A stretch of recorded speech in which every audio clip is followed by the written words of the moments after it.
Hi y'all. Today, this lecturette, we are going to talk about the Rwandan genocide. So here we go. In the wake of the World Wars, we saw an increased focus on an effort at international cooperation. After World War I, the League of Nations was created to try to avoid another world war. But remember, the U.S. was the only Western country not devastated by the war. And so without U.S. support or any sort of enforcement component, the League was ineffective at preventing World War II.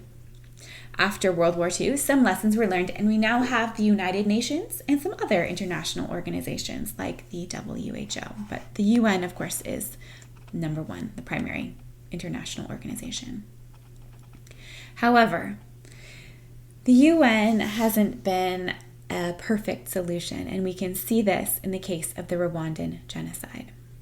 This genocide also gives us a glimpse into some long-reaching implications of the imposition of racism from Europeans into other parts of the world through imperialism.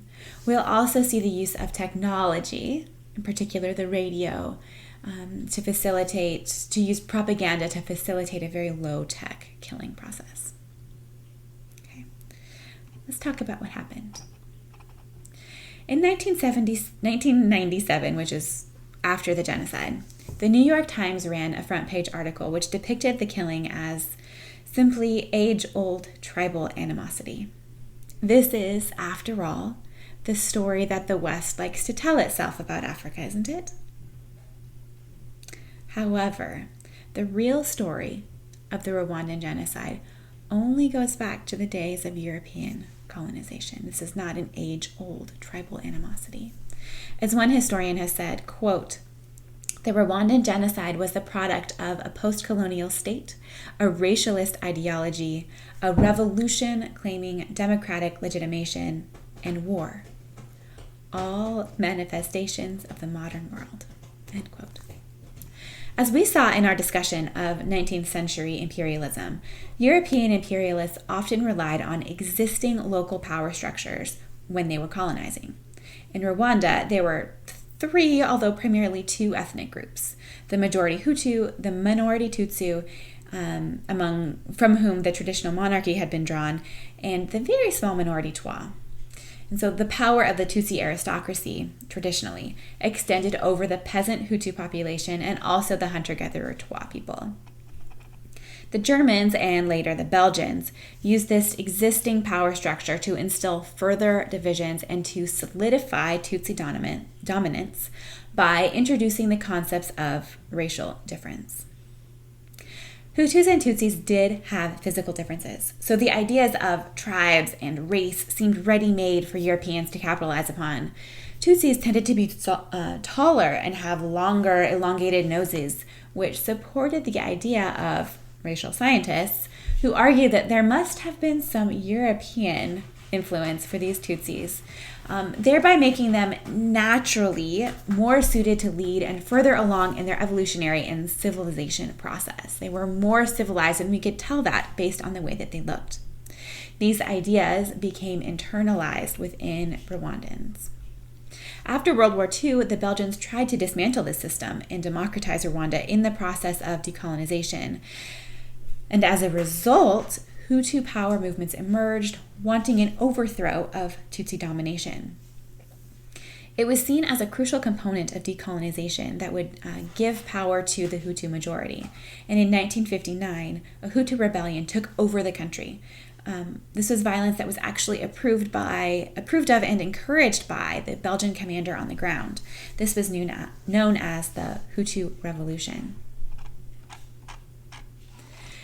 Hutu governance then replaced Tutsi-led governance, with a democracy replacing the Tutsi monarchy. Although in effect, it was actually a Hutu ethnocracy, right? Despite being called a republic. This had the effect of making Tutsi second-class citizens within Rwanda, and there was a wave of Tutsi refugees trying to escape violence at this time, fleeing especially to nearby Burundi and Uganda. This diaspora of Tutsi population was instrumental in providing the manpower and motivation for the Tutsi guerrilla forces, which later became known as the Rwandan Patriotic Front, or RPF, which were able to organize and attack Rwanda from the borders. Okay, let's fast forward over many important details to the 1990s. There's a Hutu president, Juvenal Habyarimana, who is in talks which are brokered by the French President Mitterrand with Tutsi leaders of the RPF to turn Rwanda into a multi-party state to try to reconcile. The refugee Tutsis, in the RPF especially, however, saw these reforms as too little, too late, that the reforms didn't go far enough. And then in 1994, President Habyarimana died in a plane crash under somewhat suspect circumstances on his way home from talks with the RPF, the Rwandan Patriotic Front. After the plane crash and the death of President Habyarimana, the Hutu power movement was given a signal through the radio to start the extermination of the Inyenzi cockroaches in Rwanda. How did this happen? The Hutu elite had long used fear and hatred to keep itself in power. This resulted in masses of people who were ready and willing to slaughter their neighbors. The media, especially the radio, was used to vilify Tutsis. All Tutsis were said to be in league with the invading RPF. They were all demonized, and they were said to have murderous intentions against Hutus. They were called Ibietsu, traitors, and Inyenzi, or cockroaches. How were they identified? Through their physical appearance. The Belgians had done a really good job of making sure that tall people with really skinny noses, long skinny noses, were considered Tutsis, and they had also issued identity cards which listed race in order to classify citizens. Other than the sheer numbers and brutality of these killings, neighbors killed neighbors with machetes over and over again. There's a lot of rape. It's a really brutal mass killing. One thing that is remarkable about the Rwandan genocide is that because of the Arusha Accords that Habyarimana had been participating in, a United Nations peacekeeping force was actually on the ground in Rwanda throughout the killing.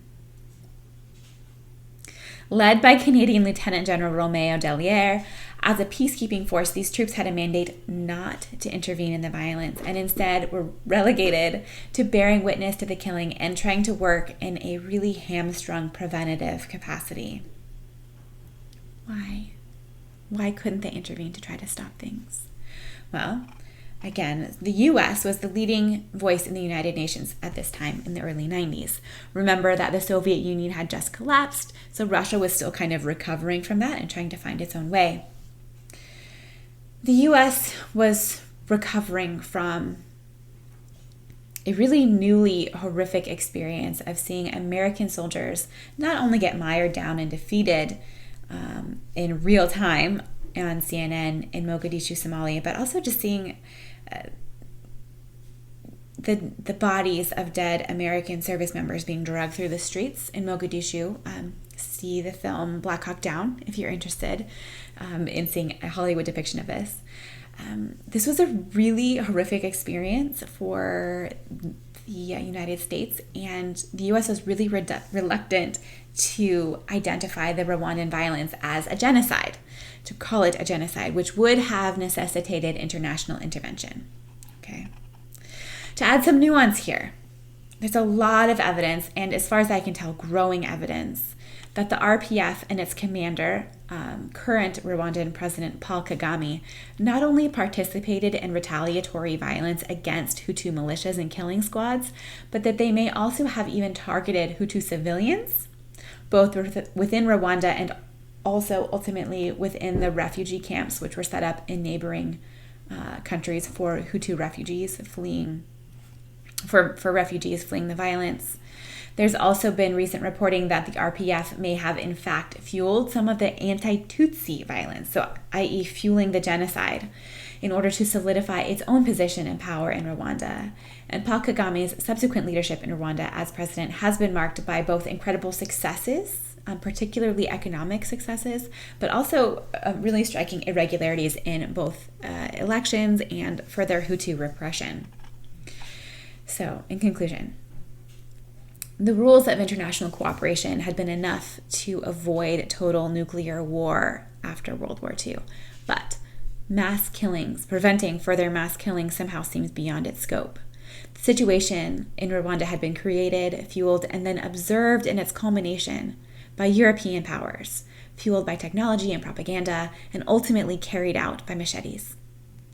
When a few years later ethnic violence erupted in the Darfur region of South Sudan, the international community was again reluctant to act.